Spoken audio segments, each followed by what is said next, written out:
Ketika PJJ berlangsung, maka ketika ayah bunda mengajarkan anak-anak, apalagi yang usianya masih 13 tahun ke bawah ya, itu harus dilakukan pertama dengan sabar.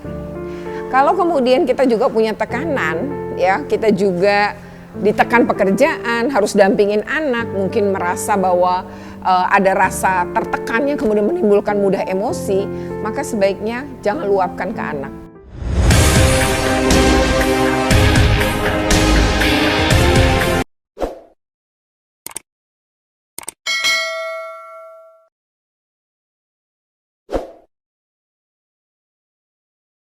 Assalamualaikum warahmatullahi wabarakatuh. Salam sejahtera untuk kita semua. Kita bertemu lagi dalam video yang kali ini Jurnal Retno Listiarti akan membahas tentang PJJ ya. Bagaimana ayah bunda bisa mendampingi anak-anak selama PJJ.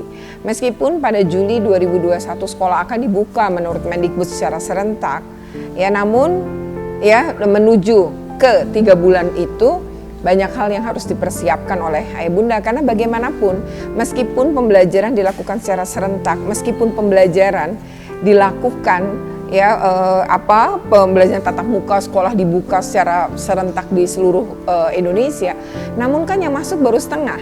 Kalau yang masuk baru separuhnya, maka tetap akan ada kolaborasi antara pembelajaran jarak jauh dengan pembelajaran tatap muka. Jadi tetap aja ada anak kita belajar PJJ dan anak kita belajar tatap muka atau dikenal dengan kata PTM. Nah, video ini akan membahas bagaimana kiat-kiat kita mendampingi sebagai orang tua, mendampingi anak-anak kita dalam belajar PJJ. Karena ketika anak-anak PJJ belajar dari rumah, maka peran orang tua di dalam situ sangatlah penting. Peran orang tua adalah dominan ketika anak belajar dari rumah, apalagi untuk anak-anak yang usianya masih 13 tahun ke bawah ya. Oke, sebelum kita lanjutkan tipsnya, jangan lupa untuk di like, share, comment, and subscribe. Bagi yang sudah subscribe, kami mengucapkan terima kasih. Bagi yang belum, segera tekan loncengnya. Kita akan menghasilkan terus video-video yang bermanfaat ya untuk pengasuhan anak, untuk pendidikan, dan juga bagaimana melihat tumbuh kembang anak secara optimal. Oke, kita akan segera masuk ke dalam tips ya. Yang pertama, ketika PJJ berlangsung, maka ketika ayah bunda mengajarkan anak-anak, apalagi yang usianya masih 13 tahun ke bawah ya, itu harus dilakukan pertama dengan sabar. Kalau kemudian kita juga punya tekanan, ya kita juga ditekan pekerjaan, harus dampingin anak, mungkin merasa bahwa ada rasa tertekannya kemudian menimbulkan mudah emosi, maka sebaiknya jangan luapkan ke anak. Kalau memang lagi mengerjakan, terus pingin marah, marahnya jangan ke anak. Anak kita itu udah punya masalah, anak kita itu sudah tertekan, anak kita itu udah nggak punya hak-haknya kayak main dan lain-lain ya. Berekspresi, bergaul dengan temannya sejak belajar dari rumah. Oleh karena itu jangan membuat anak kita bertambah punya tekanan, karena semakin dia tertekan maka mengajarkan dia akan makin sulit. Nah, oleh karena itu kesabaran penting. Kalau lagi marah lebih baik keluar rumah aja dulu, maksudnya di taman kah, di teras kah, lebih baik luapkan ke yang lain, misalnya ke tanaman, ke yang lain, tapi jangan ke anak kita. Yang kedua, gunakan kata-kata yang mudah dipahami anak-anak. Jadi kalau ngajarin tidak pakai bahasa tinggi, tapi bagaimana kata-kata atau bahasa yang mudah dipahami oleh anak-anak, dan tekankan dengan perasaan-perasaan yang kita itu punya simpati sama dia, ingin membantu dia gitu ya. Nah, yang ketiga, harus ada selingan dan luangkan waktu untuk hal-hal yang produktif. Bisa saja mungkin baca bersama, mungkin menggunakan hobi-hobi yang lain, olahraga bersama, masak bersama, dan lain-lain. Itu bisa dilakukan sebagai bentuk lebih dekatnya kita dengan anak-anak. Dan yang terpenting adalah 3 bulan lagi mau pembelajaran tatap muka. Apakah anak-anak ayah bunda sudah diajarkan bagaimana menggunakan masker? Karena 3M penting ya, selain jaga jarak, kan harus cuci tangan dan harus pakai masker. Sulit sekali loh mengajarkan anak pakai masker. Jadi mulailah dari sekarang PJJ ya. Maka 15 menit pertama saat PJJ dimulai, misalnya besok ya, kalau ayah bunda habis menyaksikan video ini, ajarkan anak kita 15 menit. Sambil ayah bundanya juga pakai masker. Hari ini 15 menit, besok tambah 5 menit ya. Jadi besok 20 menit. Nah, begitu seterusnya sampai paling tidak 3 jam. Tidak dilepas ya. Nah, apakah itu bisa? Apakah ya bunda udah siap anaknya tatap muka? Karena pakai masker itu sangat penting. Nah, yang berikutnya lagi adalah cuci tangan. Coba ajarkan anak-anak cuci tangan yang benar. Bersabun yang benar gimana? 20 detik itu seperti apa?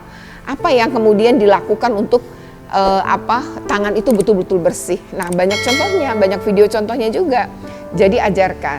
Kalau bisa misalnya di rumah, oke, per 2 jam ya kita cuci tangan. Ada alarmnya aja. Jadi anak-anak mulai cuci tangan. Nanti lama-lama jadi 1 jam lah. Itu ya, belajar cuci tangan biar menjadi sebuah pola hidup kebiasaan untuk anak-anak kita. Nah, itu mungkin yang bisa saja ayah bunda lakukan ya. Tips untuk mendampingi anak belajar dari rumah. Yang pasti adalah bahwa tidak semua pelajaran juga ayah bunda bisa.